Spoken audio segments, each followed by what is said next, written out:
Warning, this is a review for Metal Gear Solid Revengeance, or Rising rather, whatever name it decides to go after.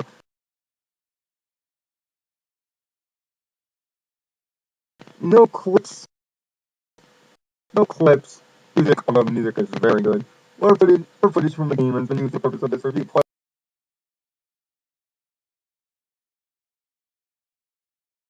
the review is clearly just my opinion, and I would like to hear yours honest pick at game. Plus, there's some cutting in this thing, so your discretion is advised.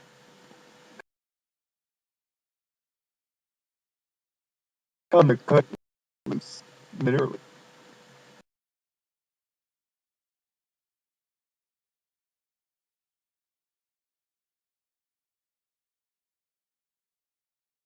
Welcome back to the Kadic Reviews. I know it's been a long time since I've done one of these things, but trust me, I'll have plenty next month for you.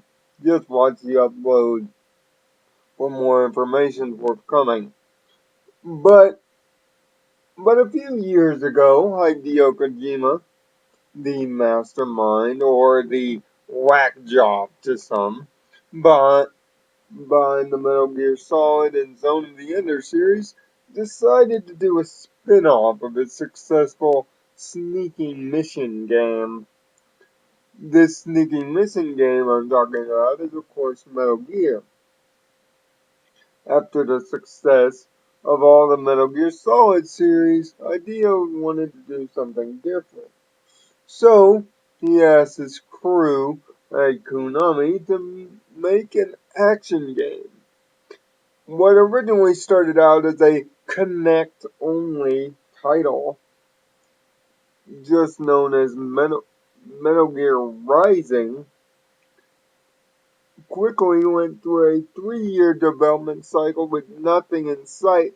In fact, the project was canceled at one point completely, never to see the light of day, and Raiden's solo curtain call was going to be denied until Platinum Games, makers of Bayonetta Vanquish,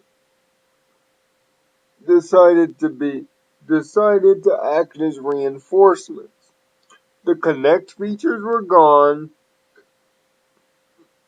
a name was given in the term Revengeance, and the game was rebooted. The game we have now is Metal Gear Rising Revengeance. And let me tell you, it's good. It's damn good. Or if you like Bayonetta's fast, frenetic, but out of control troll action sequences and just pure butt-mashing fun, then Revengeance will be right down your alley, seeing that it's built the same way.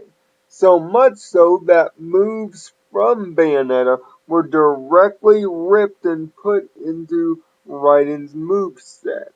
Now, the game works off of a simple heavy and light attack function. X for the Xbox, square for the PS3, Y for the Xbox, and triangle for the PS3. The game allows you to hack and slash your way as a newly cybernetic Raiden after getting a humiliating defeat after trying to prevent a president's assassination 3 months after Guns of the Patriots. Raiden loses an arm and a right eye and has to get a new cybernetic body. He plans to find out the truth about the evil corporation world marshal and to ultimately get revenge on the guy that fucked him over, Jetstream Sam. Thus, the game begins, and if you're expecting a sneaking mission, this is not it. The blood literally starts flowing within the first 5 minutes and practically never gives up. Yes, there are cutscenes aplenty after all. This is Kojima after all, but not as many cutscenes as we're accustomed to in Metal Gear, which is refreshing. The game's main hook, though, is its Blade Mode. Blade Mode slows down time and allows you to make precise cuts with your weapon. As many cuts as you want. In other words, you can cut people to freaking giblets. And it's satisfying. Oh, so satisfying. Plus, because of Raiden's new cybernetic body, you're going to need to do it to perform what the game calls Zanpakuto, or cut and take in English translation. By cutting in the right places, you can activate a quick QTE, allowing you to take your opponent's spine, crushing it in your hand and thus recharging your blade mode and your life energy. This becomes critical in those big fight sequences. Not necessarily bosses, but the levels are divided into small combat sections just like Bayonetta. Perform, Performing each combat section fast and flawlessly will get you high grades. Getting high grades will get you more upgrade points, or as the game calls it, battle points, to unlock new secondary weapons after boss fight encounters, which I'll get to later, and to upgrade Raiden's cybernetic body with more health, fuel cells for the blade mode, and such, even including new bodies themselves by completing the returning VR missions. The VR missions are tricky and difficult, but if you can accomplish them, the rewards are great, giving you some additional suits and some achievements. And by the way, in terms of achievements, this game hands them out like nobody's business, but it's quite okay by me. The action is fast and frenetic, and the strange thing about this game being so gosh darn fast is because there's no fucking frame rate drops. The thing is moving at a speed so fast that other action games would slow down to keep up. This thing wants to go at 100 miles an hour and doesn't care what you think about it.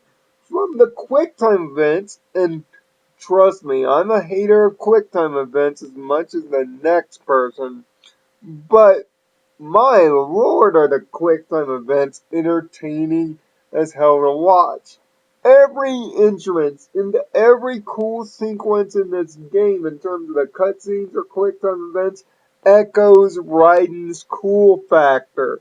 You feel like a complete and total badass the entire time. And it does not submit to any weakness. Even even with Raiden's first part of the game, self-righteous nature, you still feel like you're a killer. By the time you get to the end, you are a literal killer. One of the strongest points of this game, though, that has to be mentioned is the musical score. Many action games try to have a fast-paced action track to go along with the action happening. In fact, most games try to fit music to mood. This game might be the best example of music to mood I've seen in recent games. The game is high energy and fast, and with blood and violence all over the place, and the high energy speed metal rock soundtrack that adorns every frame of this game fits it to a T. Trust me. Listen to the soundtrack on Amazon or on YouTube. You'll do yourself a favor and you'll thank the composer for it. Trust me. It's big, it's bold, it's bad ass. And it's going to be the one lingering point of this game that I will most certainly remember, although there is some slight problems, one of which being the parry system. Although the parry system is a basic hold the X button and flick the left stick in the direction of the incoming opponent, the timing can get a little nichey at times. Like you'll flick it in the right direction and it won't respond, or you won't even go into the block animation itself. But once you master the blocking mechanic, and for people that are more casual, there is an easy mode with an auto block assist if you just want to enjoy the game and you don't want to have to worry about repeated flicking of the stick for successful blocks. Blocks, the pairing system is a great compliment, but needs some work in its minor touches. And plus, not every move, mostly the orange glowing charge moves, and some of the boss's signature attacks cannot be blocked. And speaking of bosses, this game has bosses, mainly 5 of them. Uh, other than other than maybe 2 bosses in the entire game, the game definitely holds up its quality for boss control. And the main 4 bosses, other assassins that work for World Marshal, are some of the best and most memorable boss fights I've seen in in quite some time.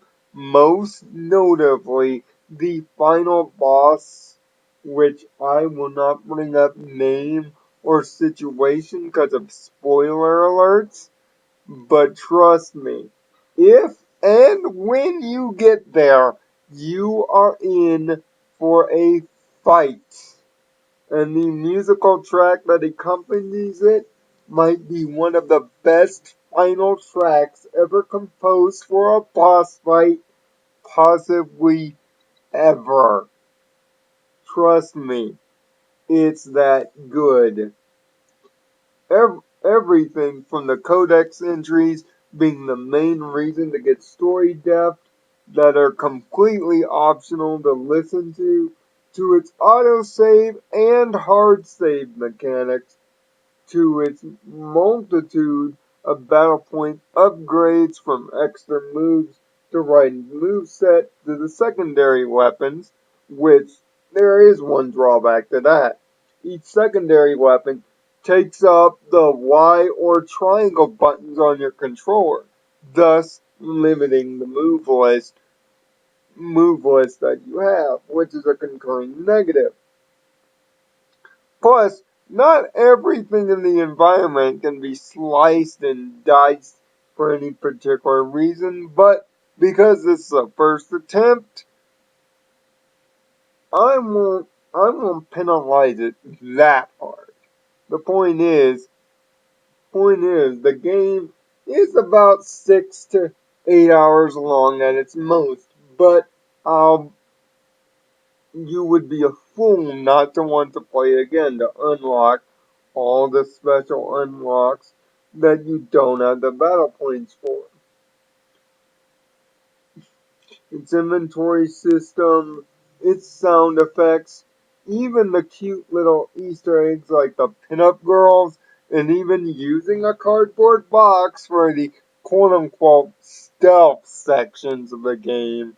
And trust me, that was just to placate the Metal Gear hardcore. are nice little Easter eggs to Metal Gear's past, but this is a unique experience. This is not Metal Gear Solid.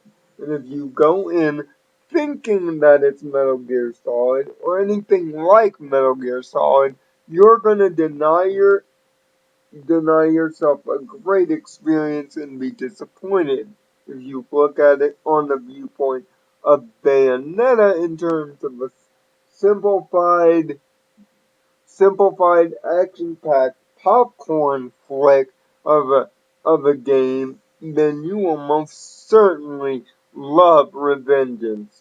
Yes, the controls can sometimes be a little ass backwards, yes.